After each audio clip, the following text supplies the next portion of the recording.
Başka kimler olabilir? Bir talihsizlik olmuştur. Hele bugün için bir barış, kardeşlik, birlik, beraberlik süreci içerisinde, çözüm süreci içerisinde manevi değerler, manevi dinamiklerimiz bizi birbirimize yakınlaştırırken, birlik beraberliğimizi sağlarken bu maalesef bu zihniyete sahip olan bir azınlık var ülkede. Ulusalcı grup. Şahin Mengü de aynen o grupta gidiyor. O ulusalcı grup bu ülkenin birliğinin, beraberliğinin en büyük düşmanı adeta.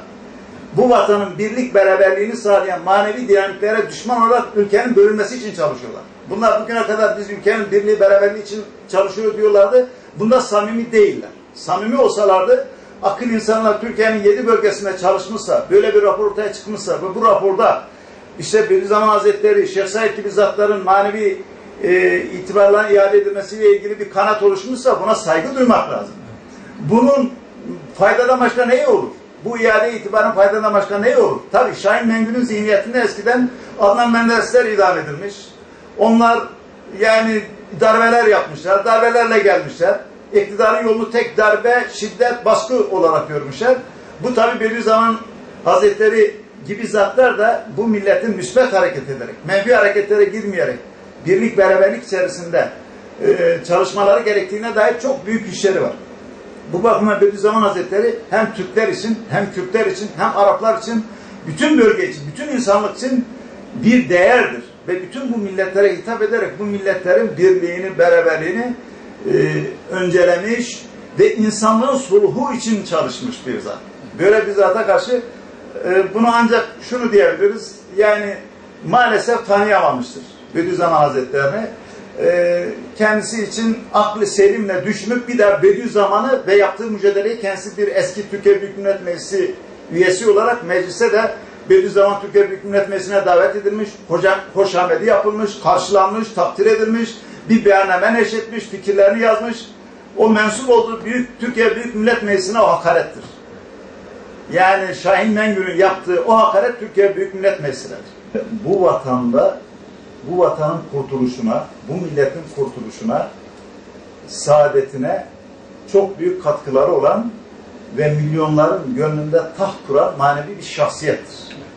Böyle bir şahsiyete hain demek en büyük hainliktir. Bediüzzaman Hazretleri bu vatanda Birinci Cihan Harbi'ne katılmış, Bitlis cephesinde Ruslara karşı savaşmış, talebelerini şehit vermiş, kendisi gazi olmuş, esir edilmiş, Rusya'da esarete kalmış 3 yıl. 3 yıl esarete kaldıktan sonra esaretten kurtularak İstanbul'a kadar gelmiş.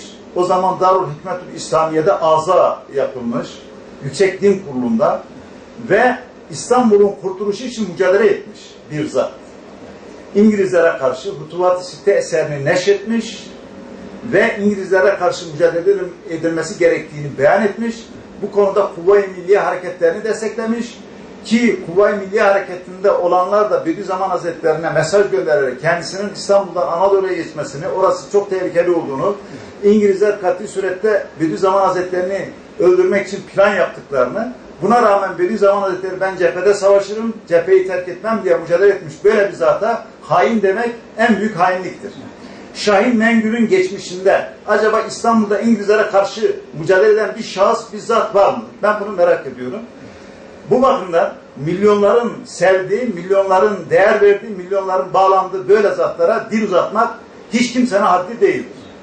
Bu hakikaten milyonlarca mümini, Müslümanı ve Bediüzzaman'ı tanıyanı incitmiştir. Bediüzzaman Hazretleri'nin bu vatana yaptığı bu hizmetten dolayı onun milyonlarca seveni vardır, hayranı vardır. Şahin Mengü bunlar mahrum olabilir. Çünkü Bediüzzaman Hazretleri bu vatanda dinsizliğe karşı, zındıka komitesine karşı mücadele etmiştir. Evet, dinine sahip çıkmıştır. Bu milletin dinden korkmaması için bütün hayatını feda etmiştir. Bu noktada Şahin Mengü'nün zihniyeti dinsiz ve zındıka komitesinin tarafında olabilir. Bu onun tercihidir. Biz buna bir şey demiyoruz ama bu tercihinden dolayı Bediüzzaman Hazretleri gibi bizzat da dil uzatmak onun haddi değildir. Bediüzzaman'ı iyi tanıması lazım. Bilmiyor.